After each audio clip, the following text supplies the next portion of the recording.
नमस्कार, जोहार। मेरा नाम चित्तरंजन कुमार है और आप देख रहे हैं द भारत मित्र। मैं ये सोच रहा हूँ कि इस दोस्ती को मैं क्या नाम दूँ? ये दोस्ती झारखंड मुक्ति मोर्चा और कांग्रेस वाली दोस्ती, इन दोनों की दोस्ती को मैं क्या नाम दूँ? एक दिन के सख्त तेवर के आगे मानो पूरी कांग्रेस सरेंडर कर गई और इस पूरे दौर में, खासकर इस पूरे 1 साल के समय में आपने देखा होगा कि मुख्यमंत्री हेमंत सोरेन जो है पूरे एक परिपक्व खिलाड़ी के तौर पर नज़र आए हैं कि राजनीति में वो पूरे पक्ष से है। अब उनको कोई डीच नहीं कर सकता, उनको कोई धोखा नहीं दे सकता। वो इस बात को अब जान गए हैं कि झारखंड की सियासत में उनसे वर्तमान में उनसे बेहतर और उनसे आगे और उनसे मजबूत कोई नहीं और इसका पूरा फायदा झारखंड मुक्ति मोर्चा उठा रही है। यही कारण है कि एक तरफ जहां राज्य में कहने को गठबंधन है, गठबंधन सत्ता चलाने के लिए, लेकिन पूर्ण बहुमत पूरी आजादी के साथ झारखंड मुक्ति मोर्चा सत्ता है। ना गठबंधन के साथी विधायक मंत्रियों की चल रही है, सिर्फ झारखंड मुक्ति मोर्चा की चल रही है। और इसका आरोप कई दफे झारखंड मुक्ति मोर्चा और गठबंधन में लग चुका है, बाकी दलों ने लगाया है कि मानो वो ऐसा प्रतीत होता है कि बाकी दल सत्ता में है ही। खैर, ये सब बातें अलग है। इन बातों का जिक्र इसलिए मैं कर रहा हूं क्योंकि इन 2 दिनों से जो है राज्यसभा को लेकर बहुत खींचतान चल रही है। कांग्रेस के तरफ से 3 दफे बातचीत की गई। राष्ट्रीय अध्यक्ष और राहुल गांधी ने जो है मुख्यमंत्री हेमंत सोरेन से बातचीत की। उसके बाद प्रणव झा को कांग्रेस ने राज्यसभा उम्मीदवार की घोषणा के बाद झारखंड मुक्ति मोर्चा कांग्रेस की उम्मीदवारी घोषणा से नाराज होने के बाद तुरंत मुख्यमंत्री आवास में एक बैठक बुलाई गई विधायक दल की और उस विधायक दल की बैठक के बाद एक मैसेज दिया गया कि ये जो आपने घोषणा की है ये गलत है और दोनों सीटों पर अब जो है झारखंड मुक्ति मोर्चा का उम्मीदवार होगा। बैठक के बाद निकले हुए मंत्रियों ने ये संदेश दिया। उसके बाद देर शाम एक प्रेस कॉन्फ्रेंस की गई। उस प्रेस कॉन्फ्रेंस में भी ये संदेश दिया गया कि बातचीत करना और फैसला कर लेना दोनों अलग अलग चीजें होती है। अगर वाकई में गठबंधन का नेता सभी दल मुख्यमंत्री हेमंत सोरेन को मानती तो फिर निर्णय कांग्रेस नहीं लेती बल्कि निर्णय मुख्यमंत्री हेमंत सोरेन करते। सिर्फ चुनाव लड़ने के लिए बहुमत का आंकड़ा जुटाने के लिए हेमंत सोरेन का प्रयोग नहीं होना चाहिए बल्कि फैसले भी हेमंत सोरेन के होने चाहिए।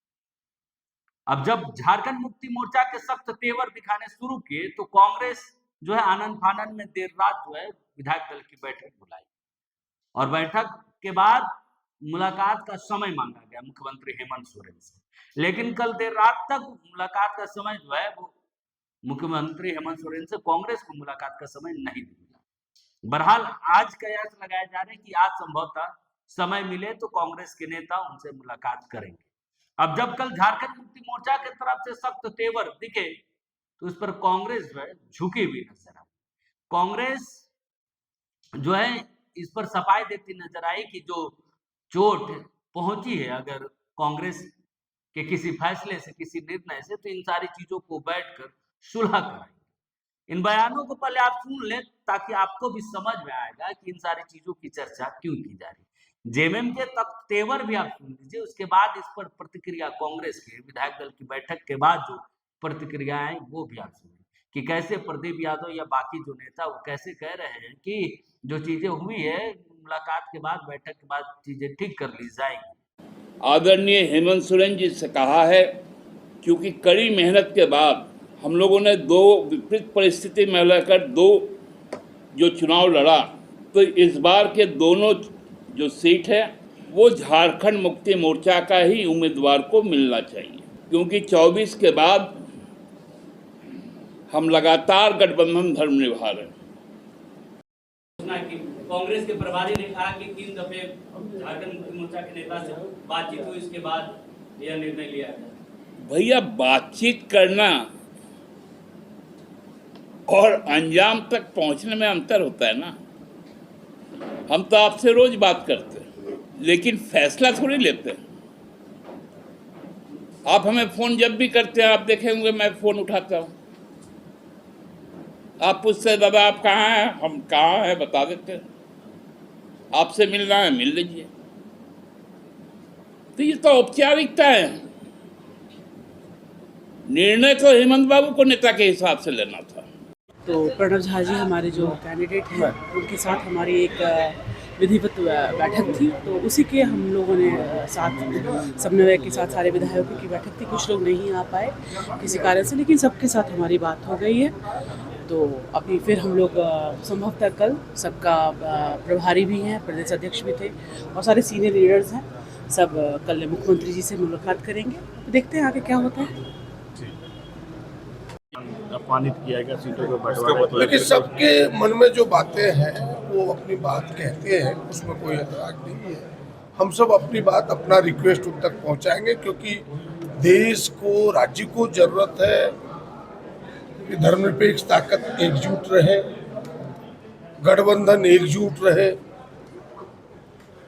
जिस मोड़ पर देश, जिस मोड़ पर राज्य खड़ा है, ऐसे में से अगर हम दूरी बढ़ाएंगे तो केवल एक राज्यसभा का चुनाव का सीट नहीं है। इस देश के उस तमाम लोगों का जो संविधान पर विश्वास करने वाले लोग हैं, धर्मनिरपेक्षता पर विश्वास करने वाले लोग हैं, ऐसे लोगों का भी सवाल है। हम सब प्रयास करेंगे, इस खाई को पाटे, उनके पास जाएंगे, रिक्वेस्ट करेंगे और फिर बातों का जो थोड़ी बहुत दूरी बढ़ी है उसे समाधान करने का प्रयास करेंगे। क्या वजह रही कि प्रणव झा जी उस बैठक में थे, हमारे प्रभारी महोदय थे और तमाम विधायक, मंत्री सब थे, उपस्थित थे। एक जो बाहर है दो लोग, वो लोग उपस्थित नहीं हो पाए थे।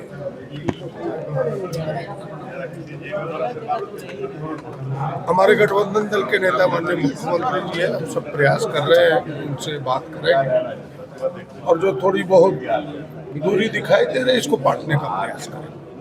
सर, जो बात हुई थी कि सीएम साहब से मिलना है आज न, हमने तो कहा कि गठबंधन दल के नेता है हमारे माननीय मुख्यमंत्री जी, हम सब प्रयास करेंगे उनसे मिलकर जो कुछ दूरियां दिख रही है उस दूरी को समाप्त सर, करें। ये जेएमएम जो कह रहा है कि विदाउट जेएमएम के कंसर्न लिए कांग्रेस ने कैंडिडेट अनाउंस उसने सारी बातों पर बात करेंगे, बैठ करके बात करेंगे। हमें लगता है कि इसका समाधान हो जाएगा।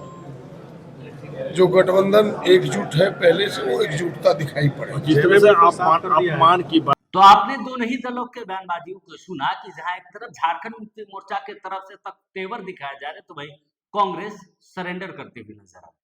बहरहाल इसके पीछे की कई वजह है, लेकिन इन सारी घटनाक्रम के बाद कांग्रेस आलाकमान ने झारखंड राज्यसभा चुनाव के लिए दो पर्यवेक्षक नियुक्त किए। एक छत्तीसगढ़ के पूर्व मुख्यमंत्री भूपेश बघेल और अजय शर्मा। इन दो नेताओं को दिल्ली आलाकमान जो है झारखंड में पर्यवेक्षक नियुक्त किया है। अब ये दोनों नेता जो है हस्तक्षेप करेंगे और गठबंधन में जो चीजें चल रही, जो झारखंड मुक्ति मोर्चा की जो नाराजगी है उसको दूर करने का काम करेंगे। बहरहाल इसके पीछे जो इतने, क्योंकि 6 वर्षों से लगातार जो है गठबंधन में सरकार चल रही है, लेकिन इन 6 वर्षों में कई दफे झारखंड मुक्ति मोर्चा पर कई आरोप कांग्रेस के विधायकों ने लगाया कि सरकार में उनकी नहीं सुनी जाती। यहाँ तक कि मंत्रियों ने भी आरोप लगाया कि कोई फैसले जो है जो लिए जाते हैं, कई दफे तो विभाग के फैसले भी मंत्रियों को जानकारी में नहीं होती, ये आरोप भी लगे। बहरहाल इसके बाद भी कांग्रेस जो है वो इस गठबंधन से दूर क्यों नहीं होती, इसकी कई वजह है। दरअसल जो है गठबंधन के साथ पूरे देश भर में यानी कि सहयोगी पार्टी बनकर दो ही राज्यों में जो है कांग्रेस सरकार चल रही है, एक झारखंड, दूसरा हाल के दिनों में गठबंधन जिसमें बिना किसी शर्त के तमिल जो है वहां पर कांग्रेस ने समर्थन किया है, एक्टर विजय का जो है समर्थन वहां पे किया गया है। और एक झारखंड में जहां पिछले 6 वर्षों से सत्ता में है कांग्रेस, और यहाँ भी मानो बिना कोई शर्त के, क्योंकि कांग्रेस ये जानती है कि जैसी वो सत्ता से दूर हो जाएगी पार्टी टूट जाएगी, संगठन कमजोर हो जाएगा। बाकी जिन राज्यों में जो बंगाल या फिर बाकी असम, इन राज्यों में जैसी पार्टी सत्ता से दूर हुई, संगठन कमजोर हो गया, विधायक टूट गए। और जो तस्वीरें हाल के दिनों में बंगाल में दिखी कि बंगाल में टीएमसी सत्ता से हटते ही विधायक टूट गए, टीएमसी टूट गई, टीएमसी पर बल्कि टीएमसी के विधायकों ने ही कब्जा कर लिया कि अब उनकी पार्टी हो गई। तो कहीं ऐसी तस्वीर झारखंड में भी ना दिखे, इसीलिए इतने दबे उछले होकर भी शोषित वंचित मानो शोषित वंचित हो, इस स्थिति में भी कांग्रेस जो है गठबंधन का साथी बना रहना चाहता है कि किसी तरह सरकार में बने रहे तो संगठन जिंदा रहे। वहीं अगर पूरे देश भर की बात की जाए, 4 राज्यों में कांग्रेस की, केरलम, कर्नाटक, हिमाचल प्रदेश और तेलंगाना में कांग्रेस की सरकार। तो पार्टी चाहती है कि पार्टी मजबूत, संगठन मजबूत रहे, और यही कारण है कि झारखंड कांग्रेस में जो है कांग्रेस जो है वो सरकार में बनी रहती है, और इसका पूरा फायदा झारखंड मुक्ति मोर्चा यानी कि मुख्यमंत्री हेमंत सोरेन उठा रहे हैं कि कांग्रेस के पास दूसरा कोई विकल्प नहीं, हमारे पास विकल्पों की कोई कमी नहीं। यही कारण है कि मैंने शुरुआती में कहा था कि इस दोस्ती को क्या नाम दें। ऐसा दोस्त हर नेता, हर पॉलिटिकल पार्टी चाहेगा कि एक ऐसा उसका साथी हो जिससे आप कितना भी कुछ भी कर ले वो आपका साथी बना रहे। व्यक्तिगत जीवन में भी आप ऐसा एक दोस्त, एक हम सफर ऐसा चाहते हो जिसे आप कुछ भी कह ले, कुछ भी कर दे, फिर भी वो आपका दोस्त बना रहे, वो आपके आंखें ना दिखा सके। आप थोड़ी सी भी उस पर नरमी गर्मी दिखाएं तो वो आपकी गर्माहट से वो डरे और आपके हाँ में हाँ मिलाए और बिना गलती के भी माफी मांग ले। ऐसा दोस्त हर कोई चाहता है। तो इन दिनों झारखंड में वैसा ही दोस्त जो है कांग्रेस झारखंड मुक्ति मोर्चा के लिए, और इसका फायदा, पूरा फायदा झारखंड मुक्ति मोर्चा मान उठा है। बहरहाल अब देखना होगा कि जो 2 पर्यवेक्षक नियुक्त किए गए और जो नाराजगी हेमंत सोरेन और झारखंड मुक्ति मोर्चा की है, वो नाराजगी दूर हो पाती है या फिर नहीं, या फिर झारखंड में राज्यसभा की 2 सीटों पर 4 उम्मीदवार उतरते, क्योंकि 2 झारखंड मुक्ति मोर्चा की तरफ से, एक कांग्रेस की तरफ से, एक बीजेपी की तरफ, या फिर जेएमएम के दबाव पर कांग्रेस जो है अपना प्रत्याशी ही बदल देता है। क्या कुछ होता है, संभवतः आज और कल तक में ये सारे तस्वीरें साफ हो पाएंगी। बहरहाल आप बने रहिए द भारत मित्र के साथ। राज्यसभा को लेकर हर एक खबर हम आप तक पहुंचाने का काम करें। नमस्कार, जोहार।